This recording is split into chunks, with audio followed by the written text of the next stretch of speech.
சந்திரனின் மைந்தன், நவ கிரகங்களுடைய இளவரசன்னு பெயர் கொண்ட புதன் பகவானை ராசி அதிபதியாக கொண்ட மிதுன ராசிக்காரர்களுக்கு வணக்கங்க.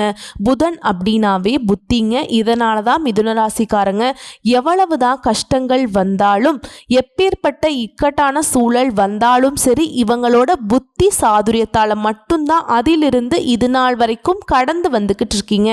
உங்களில் பல பேர் பல விதங்களில் நெருக்கடிகள் கொடுத்தாலும் அவங்க கொடுக்கக்கூடிய நெருக்கடி எல்லாமே ஒரு நொடி பொழுதுல நம்ம சின்ன பிள்ளைங்கள்லாம் விளையாடி பார்த்துருப்போம். டே நான் உன்னை ஏமாத்துறேன், நீ என்னையே ஏமாத்துற பாத்தியா, நான் சுட்ட தோசையை திருப்பி எனக்கே போடுற பாத்தியா அப்படின்னு பேசுவாங்க இல்லையா? அந்த மாதிரி மிதுன ராசிக்காரங்களுக்கு யாரெல்லாம் நெருக்கடி கொடுத்தாங்களோ அவங்களுக்கே தெரியாது திரும்ப அவங்களுக்கு அந்த நெருக்கடிங்கிறது இவங்களால வருங்கிறது. மிதுனத்துடைய புத்தி சாதுரியம் அங்கதான் வேலை செய்யும். ஆனா வேணும்னே பண்ண மாட்டாங்க, அவங்களுக்கு புரிய வைப்பாங்க. இதுதான் மிதுனம். எனக்கு பட்ட வழி உனக்கு கொஞ்சம் புரியட்டுமே, அப்பதான் என்ன கஷ்டப்படுத்துறியோ இல்லையோ மற்றவங்களை கஷ்டப்படுத்தாம ஒதுங்கி நிப்ப. ஸோ இதுதான் மிதுனம். அப்ப மிதுன ராசிக்காரங்க குறும்புக்காரங்களா? மிதுன ராசிக்காரங்க பார்த்தீங்கன்னாக்கா விளையாட்டு பிள்ளைகளா அப்படின்னாக்கா அதுவும் கிடையாது. பயங்கர புத்திசாலிங்க, திட்டமிட்டு செயல்படக்கூடியவங்க. அப்படி பார்த்தா மிதுன ராசிக்காரங்களா எல்லாருமே பயங்கர கோடீஸ்வரர்களா இருப்பாங்க போல அப்படின்னு கேட்டீங்கன்னா அதுவும் கிடையாது. அழகா திட்டம் போடுவாங்க, அழகா செயல்படுத்துவாங்க. ஆனா பார்த்துக்கலாம் அப்படிங்கிற மாதிரி எல்லாமே தெரியும். அதை இவங்களுக்காக அந்த கோர்வையா பயன்படுத்துறதுல மிதுனம் தோத்து போறீங்க இல்லையா? ஒரு விஷயத்தை எடுக்கிறீங்க, அழகா திட்டம் போடுறீங்க. ஆனா இதுவே வேற ஒருத்தவங்க வராங்கப்பா, இந்த ஒர்க்கு முடிக்கணும், இது எப்படி முடிக்கணும்னு தெரியல, யாரை பார்க்கணும்னு தெரியலன்னு சொன்னா உட்கார்ந்த இடத்துல இருந்து இந்த பிரச்சனை எப்படி சார்ட் அவுட் பண்ணணும், இதை இப்பவே யாரை பார்த்தா முடியும் அப்படிங்கிற அளவுக்கு எல்லாத்தையும் அழகா கன கச்சிதமா ஸ்கெட்ச் போட்டு முடிச்சும் கொடுப்பீங்க. ஆனா அது நமக்குன்னு வரப்போ பார்த்துக்கலாம், அதுதான் நமக்கு தான் எல்லாமே தெரியுமே அப்படிங்கிற மாதிரி. ஸோ இதனால தான் மிதுனம் இது நாள் வரைக்கும் அப்படி ஒரு படி எட்டு வைக்கிறது, பின்னாடி பார்த்துக்கலாம் அப்படின்னு சொல்லிட்டு பின்னாடி ஒரு 4 அடி பின்னாடி வருது. இப்படி தான் இருக்கு. நம்ம இப்படி இருக்கக்கூடிய பட்சத்தில் நம்ம எங்க மேலே வந்துருவோமோ அப்படின்னு சொல்லிட்டு ஒரு சில உறவுகள் இருக்கு இல்லையா? ஒரு சிலையில் எல்லா உறவுகளுமே கீழே தள்ளி தள்ளி விளையாடிட்டு இருக்காங்க. அது நமக்கு தெரிஞ்சும் அவங்களால நம்ம என்ன பண்ணிட முடியும்? எந்த ஒரு விஷயமும் நம்ம கிட்ட மைனஸா நிக்குது. ஸோ இப்படி தினம் தினம் போராடக்கூடிய வாழ்க்கையை மட்டுமே வாழ்ந்துட்டு இருக்கக்கூடிய மிதுன ராசிக்கு தலைப்பு பார்த்திருப்பீங்க, எச்சரிக்கை. உங்களை அடையாளம் இல்லாம ஒழிக்க பார்க்கக்கூடிய சொந்தங்கள் மிதுன ராசிக்காரங்களே எழுதி வச்சுக்கோங்க, இதெல்லாம் நடக்க போகுது. அப்படி என்னம்மா நீ வேற பயம் புடுத்துற? அப்ப என் சொந்த பந்தங்கள் இந்த மாதிரி சூழ்ச்சி பண்றவங்கள எங்களை அழிக்கணும்னு நினைக்கிறப்ப அந்த கடவுள் எல்லாம் என்ன பண்றாங்க? அதுக்கு தாங்க கடவுள் மாதிரி தான் ஒருத்தர் உங்களுக்கு உறவா உங்களுடைய உண்மையான உறவுகள் கிட்ட இருந்து உங்களுக்கு பாதுகாப்பு கொடுக்க போறார். அது யாரு, எப்ப வர போறார், எந்த மாதிரியான பாதுகாப்பு உங்களுக்கு கொடுக்க போறார், அவரால் ஏதாவது அதிர்ஷ்டம் கிடைக்க போகுதா? சோ இந்த நேரத்துல நீங்க செய்ய வேண்டிய விஷயம், கவனமா இருக்கக்கூடிய விஷயம், எந்த தெய்வத்தை வழிபாடு செய்யணும், எப்படி வழிபாடு செய்யணும் எல்லாமே தெளிவா தெரிஞ்சுப்போம். அதுக்கு முன்னாடி அதிபதியை வழிபாடு செஞ்சுட்டு இந்த பதிவை தொடங்கலாம். ஏமா அவர் தான் எனக்கு நல்லது பண்ண போறாரா? கண்டிப்பா நமக்கு மற்ற கிரகங்கள் சாதகமா இல்லாத நேரத்துல கூட நம்மளுடைய அதிபதி ஒருத்தர் நமக்கு சாதகமா இருந்துட்டா, அதுவும் குறிப்பா உங்களுடைய புதன் பகவான் உங்களுக்கு சாதகமா இருந்துட்டா உங்களுக்கு மட்டும் இல்லைங்க, மற்ற எல்லா ராசிக்காரர்களுக்குமே அதிர்ஷ்டம் தான். ஏன்னா எப்பேற்பட்ட இக்கட்டான சூழலையும் அந்த புத்தி சாதுரியம் அவங்கள பாதுகாத்துரும். ஒரு நொடி பொழுதுலேயே குப்பையில் இருக்கக்கூடிய நீங்க கோபுரத்துக்கு ஏற முடியும். அதற்கான காரணம் இவர்தான். அவரை வணங்கி ஓம் கஜத்வஜாய வித்மகே சுகஸ்தாய தீமகி தன்னோ புத பிரச்சோதயா. என்னம்மா மந்திரம் இது? இந்த மந்திரத்துடைய அர்த்தம் என்ன அப்படின்னு கேட்டீங்கன்னா, பொன் கிடைச்சாலும் புதன் கிடைக்காதுன்னு சொல்லுவாங்கல்ல. அத்தனை பெருமை மிக்க புதன் பகவானை எங்களுடைய வாழ்க்கையில இருக்கக்கூடிய கஷ்ட நிலையையும் நஷ்ட நிலையையும் மாத்தி கொடுங்க. கல்வியில சிறந்து விளங்க வைங்க, வழிகாட்டுங்க. வியாபாரத்துல உயர்வுக்கு போக துணைவாங்க. லாபம் பெருக கை கொடுங்க. திருமண தடைகள் நீங்க வழிகாட்டுங்க. சந்தான பாக்கியம் கிடைக்க, குடும்பத்துல ஒற்றுமை நிலவ நீயே துணைன்னு சொல்லிட்டு புதன் பகவானை வணங்கி இந்த வீடியோ பதிவை நான் தொடங்குறேங்க. சரிம்மா, ஏதோ ஒரு உறவுன்னு சொன்ன இல்லையா, யாரால எனக்கு நல்லது நடக்க போகுது? நவ கிரகங்கள்ல பிரகஸ்பதினு பெயர் கொண்ட குருவிற்கெல்லாம் குருவான முழு சுபகிரகம்னு பெயர் எடுத்த நம்ம குரு பகவான் தாங்க. குரு பார்க்க கோடி நன்மை. தன்னை நாடி வரக்கூடிய பக்தர்களுக்கு அருள் மழை பொழியக்கூடியவர். இந்த குருவுடைய பார்வை இருந்தா போதும் திருமணம் கைகூடும், குழந்தை பாக்கியம் கிடைக்கும், கிடைக்கும். எல்லா விதங்களையுமே ஞானத்தை பெற முடியும். இவருடைய பரிபூரண அருள் இருந்தா தங்கம் போல ஜொலிக்கலாங்க. ஏன்னா இவர் பொன்ன நிலையா கல்வி, அறிவு, திருமணம், சுபகாரியம் எல்லாத்துக்குமே காரணகர்த்தா. ஒட்டுமொத்தமா வாழ்க்கையே அஸ்தமனம் ஆகிடுச்சு. என் வாழ்க்கை இருண்டு போச்சு, எல்லா உறவுகளையும் இழந்துட்டேன், பொன் பொருள் எல்லாத்தையும் இழந்துட்டேன், அவ்வளவுதான், நான் என் வாழ்க்கையே முடிச்சுக்கலாங்கிற நிலையில இருக்கேன்னு சொன்னா கூட இவருடைய பார்வை உங்களை அப்படியே என்னெல்லாம் இழந்துட்டு கஷ்டப்பட்டீங்களோ மாற்றம் கொடுத்துரும். உறவுகள் எல்லாம் ஓடி வருவாங்க, உயர்வான நிலையில உங்களை உட்கார வச்சிருவாருங்க. ஸோ குருவால மட்டும்தாங்க மிதுனத்திற்கு ஒரு மாற்றம் வரப்போகுது. அதுவும் நீங்க நினைச்சது எல்லாமே நடக்க போகுது. செல்வ செழிப்போட வளம் வர போறீங்க. அதாவது மிதுனத்துக்கு திரும்பவும் சொல்றேங்க, அடுத்தடுத்த ராஜயோகம், தொழில் தொடங்கக்கூடிய நேரம், உயர் பதவிகள் அடையக்கூடிய நேரம். இப்ப பொதுவாகவே மிதுன ராசிக்காரங்க நீதிக்கும் நேர்மைக்கும் கட்டுப்பட்டவங்க, அதிகாரத்துக்கு தலை வணங்க மாட்டீங்க, உண்மையை உறக்க பேசக்கூடியவங்க. உங்களை பொறுத்த வரைக்கும் இந்த குரு பகவான் ஜென்ம குருவா வராருங்க. இதனால பயம் வேண்டாம், பதட்டம் வேண்டாம். குருவுடைய பார்வை உங்களுக்கு பரிபூரணமா சாதகமா நிக்குது. பூர்வீக சொத்து பிரச்சனைகள்ல தீர்வு கிடைக்கும். வெளிநாட்டு பயணம் சாதகமா அமையும். அரசாங்கத்தால ஆதாயம் உண்டு. அரசாங்க வேலை கிடைக்கும். பொறுப்புகளும் வேலை சுமையும் அதிகமாகும். உயர்வு அப்படிங்கிறது கண்டிப்பா இருந்துகிட்டே இருக்கும். ஆனா மிதுன ராசி புத்தி சாதுரியத்தாலும் வாய் சாமர்த்தியத்தாலும் நிறைய இடங்கள்ல சாதிச்சிருப்பீங்க. ஆனா இந்த நேரத்துல, இந்த ஜென்ம குரு காலத்துல நீங்க மத்தவங்க கிட்ட பேசுறப்ப குறிப்பா வாக்குறுதி கொடுக்கக்கூடிய இடங்கள்ல கவனமா இருக்கணும். சொல்ல போனா வாக்குறுதி யாருக்கும் கொடுக்கவே கூடாது.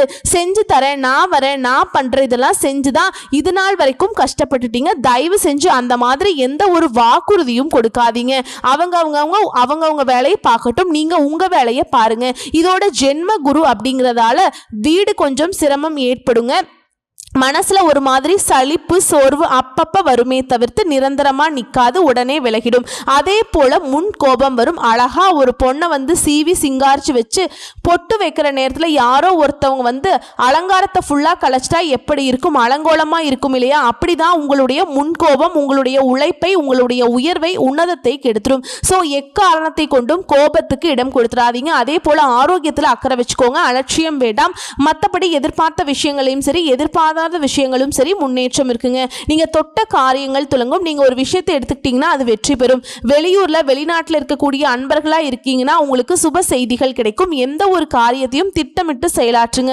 1% கூட தோல்வியே பார்க்காது.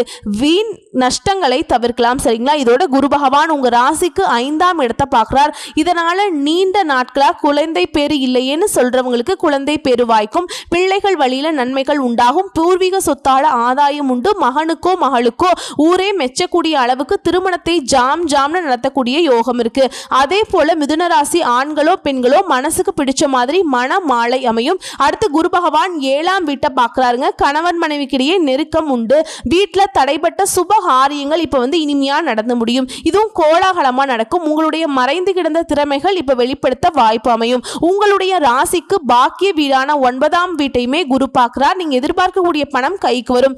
செலவுகள் இருக்கு, ஆனா சுப செலவுகளா இருக்கும். அரசியல்வாதிகளை பொறுத்த வரைக்கும் திட்டமிட்டு செயல்படணும். வாய் சாமர்த்தியத்தால வாழ்க்கை நடத்தக்கூடிய வழக்கறிஞர்களா இருக்கீங்க, அரசியல்வாதிகளா இருக்கீங்க, இந்த பஞ்சாயத்துக்கு போகக்கூடியவங்க, பேச்சுதான்ப்பா என்னுடைய தொழில்னு சொல்லக்கூடியவங்களுக்கு பார்த்து பக்குவமா பேசி காரியத்தை சாதிச்சுக்க பாருங்க. ஆனா மத்தவங்க பேசுறதுதான் அதிகமா நீங்க உன்னிப்பா கவனிக்கணும். சுத்தி என்ன மாதிரியான கருத்துக்களை வெளிவைக்கிறாங்க, நம்ம எந்த மாதிரி கருத்துக்களை பேசினா இங்க நம்ம வெற்றி அடைய முடியும், அந்த மாதிரி ஒரு சூழல் நீங்க உருவாக்கிக்கணுங்க. இல்ல அப்படின்னா அரசியல்வாதிகளா இருக்கீங்கன்னாக்கா கோஷ்டி பூசல்ல மாட்டிக்கிறதுக்கு வாய்ப்பு இருக்கு. அதே போல மத்த தொழில் செய்யறவங்க தோல்விகளை சந்திக்கிறதுக்கு வாய்ப்பு இருக்கு. திட்டம் தாங்க மிதுனத்திற்கு ஒரே வழி. குரு பகவான் கொடுக்கக்கூடிய வாய்ப்பு இதுதான். தம்பி, நான் உனக்கு சாதகமான நிறைய வாய்ப்புகளை கொடுப்பேன், அதை நீ செய்யறதுக்கு முன்னாடி ஒரு முறை ரிஹர்சல் பார்த்துக்கோ, ஒரு முறை திட்டம் தீட்டிக்கோ அப்படிங்கிற மாதிரி தான். இதோட மிதுன ராசிக்கு சொத்து சேர்க்கைக்கு வாய்ப்பு இருக்கு. எப்படின்னா வீடு மனை வாங்கக்கூடிய யோகம். ஆனா இந்த இடங்கள்ல மிதுன ராசி கவனமா இருக்கணும். அங்கீகாரம் இல்லாத வீடு வாங்குறது, மனை வாங்குறது, அப்புறமா அங்கீகாரம் கிடைச்சிரும்னு சொல்றது, இதுக்கெல்லாம் தயவு செஞ்சு ஒத்த பைசா கூட இன்வெஸ்ட் பண்ணிடாதீங்க. அதே போல தந்தையார்கிட்ட மனஸ்தாபங்கள் போகும். ஒரு சிலருக்கு பார்த்தீங்கன்னாக்கா தேவையில்லாத வீண் வம்பு வழக்குகள் வரதுக்கு வாய்ப்பு இருக்கு. திரும்ப திரும்ப சொல்றது ஒண்ணுதான், யாரையும் நம்பாதீங்க. குறிப்பா பண விஷயத்துல ஏமாறதுக்கான சூழல் இருக்கு. அதை நான் முன்கூட்டியே சொல்லிட்டேன். சரிங்களா? மற்றபடி குருவால எதிர்பாராத பண பணவரவு இருக்கும். பயணங்கள் உங்களுக்கு பண ஆதரவை கொடுக்கும். குடும்பத்துல நல்லது நடக்கும். பிள்ளைகள் போக்குல நல்ல மாற்றம் இருக்கும். பூர்வீக சொத்து பிரச்சனை தீரப்போகுது. தாய் வழி உறவுகளால ஆதாயம் உண்டாகுது. லாபம் அதிகமாகும். வியாபாரம் செய்றவங்கள சந்தை நுணுக்கங்களை கத்துக்க போறீங்க. பெரிய முதலீடு செய்ய போறீங்க. வாடிக்கையாளர்கள் கிட்ட அன்பா நடந்துக்க போறீங்க. புதிய துறைகள்ல முதலீடு செய்யறதுக்கு யோசிங்க. குறிப்பா கெமிக்கல், ஹோட்டல், துணி வகையால லாபம் உண்டு. இதுல பங்குச்சந்தை வியாபாரம் பண்றவங்க பங்குதாரர்கள்ட்ட இருந்து வந்த மனஸ்தாபங்கள் நீங்குது. உத்தியோக பணிகளை பொறுத்த வரைக்கும் சவால்கள் எல்லாவற்றிலும் வெற்றி பெறுவீங்க. சக ஊழியர்களை பகச்சுக்காதீங்க. யாரையுமே பார்த்தீங்கன்னாக்க பிடிச்சிருக்கு பிடிக்கலன்னு கூட வெளிப்படுத்த வேண்டாம். பிடிக்கலையா ஒதுங்கி போயிருங்க. பிடிச்சிருக்க அமைதியா இருந்துக்கோங்க. உன்னை பிடிக்கும்னு கூட சொல்லக்கூடாது. அதே போல நீண்ட நாட்களாக எதிர்பார்த்த பதவி, சம்பள உயர்வு கண்டிப்பா கிடைக்கும். கணினி துறையில் இருக்கவங்களுக்கு உயர்வு உண்டு. ஆனா கண் பிரச்சனை வரதுக்கு வாய்ப்பு இருக்கு. தூக்கம் இல்லாம போறதுக்கு வாய்ப்பு இருக்கு. அதை கொஞ்சம் பார்த்துக்கோங்க. மற்றபடி நினைச்சது எல்லாமே முடிச்சுப்பீங்க. கலைஞர்களுக்கெல்லாம் விமர்சனங்களை ஒதுக்கி வச்சுட்டு போதுங்க. உங்களுடைய வளர்ச்சிங்கிறது யாராலையுமே தடுக்க முடியாது. அந்த அளவுக்கு உயர்வை கொடுக்கும். ஸோ ஒட்டுமொத்தமா தடைகள் எதுவாக இருந்தாலும் சரி சமாளிக்கக்கூடிய தைரியத்தை கொடுத்து குரு பகவான் உங்களுக்கு பக்க பலமா நிற்கிறார். இதோட சனி பகவான் உங்களுக்கு சாதகமா நிற்கிறார். 10ஆம் இடத்துல சனி இருக்கிறதுனால புதிய தொழில் தொடங்குவதற்கான யோகம் இருக்குங்க. எந்த அளவுக்கு உழைப்பு போட்டீங்களோ அந்த அளவுக்கு உயர்வு உண்டு. கடினமான உழைப்புக்கு அபரிவிதமான யோகம் உண்டாகும். மற்றபடி எல்லா கிரகங்களுமே சாதகமாக தாங்க இருக்காங்க. நல்ல பலன்கள் அதிகமாக கிடைக்கும். திரும்பவும் சொல்றேங்க, மிதுன ராசிக்காரர்களுக்கு இந்த குரு பயிற்சிங்கிறது மனதிற்கு மகிழ்ச்சியையும் முன்னேற்றத்தையும் கௌரவத்தையும் ஏற்படுத்தக்கூடிய காலகட்டமாக இருக்க போகுது. ஸோ உங்களை பொறுத்த வரைக்கும் இந்த குரு பகவான் தரக்கூடிய மாற்றத்தையும் முன்னேற்றத்தையும் நிரந்தரமா நீங்க அனுபவிக்கணும்னு நினைச்சா அனுதினமும் நீங்க வழிபாடு செய்ய வேண்டிய தெய்வம் வைத்தீஸ்வரரை வழிபாடு செய்ய நீங்க நினைக்கிறது எல்லாமே நினைக்கும். நீங்க நினைச்ச காரியங்கள் எல்லாமே கைக்குடி வரும். இதுல ஆரோக்கியத்துல கவனம் வச்சுக்கோங்கன்னு சொன்னேன் இல்லையா? முடிஞ்ச அளவுக்கு முழு உடலையும் பரிசோதனை செய்யறது சிறப்புங்க. ஹார்மோன் பிரச்சனை சின்னதா ஒரு பிளாக் வருது, முதுகு, கழுத்து, இதயத்துல கோளாறு ஏற்படுறதுக்கு வாய்ப்பு இருக்கு. மற்றபடி அமோகமான காலகட்டம். இடமாற்றம், மனை மாற்றம், வீடு மாற்றம், தொழில் மாற்றம், உத்தியோக மாற்றம் எல்லாமே உண்டாகும். பண தட்டுப்பாடு நீங்கும். பிள்ளைகள் விஷயத்துல ஏற்றம் உண்டு. துணை மற்றும் துணைவியார் விஷயத்துல ஏற்றம் உண்டாகும். பெற்றோர்கள் பெரியவங்களுடைய நீண்ட நாள் கனவுகளை நிறைவேற்றக்கூடிய பாக்கியம் கிடைக்கும். வெளிநாட்டில் இருக்கவங்களுக்கு எல்லாம் பெற்றோர்களை கூடவே கூட்டிட்டு போயிட்டு அவங்க கூட நேரம் செலவழிக்கக்கூடிய அளவுக்கு சாதகமான சூழல் அமையும். தொழிலை பொறுத்த வரைக்கும் பிரிந்து போன தம்பதிகள் எல்லாம் இப்போ ஒன்று சேரக்கூடிய காலகட்டம். இதுல மிதுன ராசி மனைவியாக இருந்தீங்கன்னா கணவருக்கும், கணவராக இருந்தீங்கன்னாக்கா மனைவிக்கும் அதிர்ஷ்டம் உண்டாகும். பிள்ளைகளுடைய படிப்பு, தொழில், உத்தியோகம், வியாபாரத்துல அதீத முன்னேற்றம் ஏற்படும். பிள்ளைகளால பெருமை சேரும். ஸோ ஒட்டுமொத்தமாக மிதுன ராசிக்காரர்கள் வீட்டில் சுபகாரியங்கள் நடக்கும். சந்தோஷத்துக்கு குறைவில்லை. சொந்த தொழில் அமையும். காதல் கைக்கூடி வரும். வண்டி வாகனம் வாங்கக்கூடிய யோகம் இருக்கு.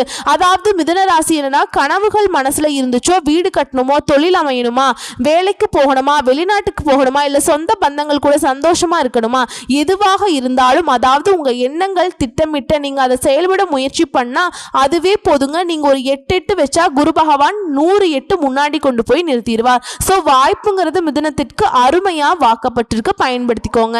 பயன்படுத்தக்கூடிய வகையில மட்டும்தான் அது ஏற்றத்தை கொடுக்க போகுதா, இறக்கத்தை கொடுக்க போகுதா? இல்ல கண்டிப்பா இறக்கத்தை ஒரு நாளும் கொடுக்காதுங்க. என்ன கஷ்டப்படுறீங்களோ அதே மாதிரி தான் இருக்க முடியும். கிணத்துல போட்ட கல்லு மாதிரி வாழ்க்கை அப்படியே இருக்கும். ஸோ மிதுன ராசி இனியாவது விழிப்புணர்வோட செயல்படுங்க. எல்லாத்துக்கும் ஒரு விஷயத்தை நான் குறிப்பிட்டு சொல்றேங்க, எழுதி கூட வச்சுக்கோங்க. என்னன்னா, உறவுகளால மட்டும்தான் நம்ம வாழ்க்கை நாசமா போகுதுன்னு நினைக்கிறீங்க.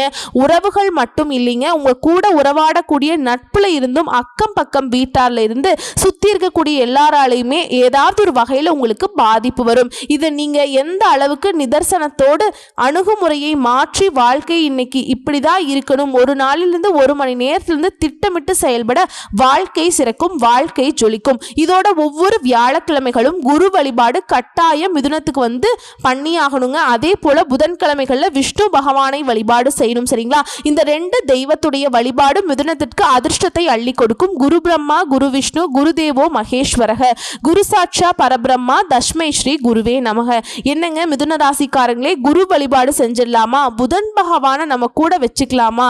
வரக்கூடிய வாய்ப்புகளை மட்டும் கரெக்டா பயன்படுத்திட்டீங்கன்னா மட்டும் போதும். வாழ்க்கையில ஈஸியா முன்னேறிடலாம்.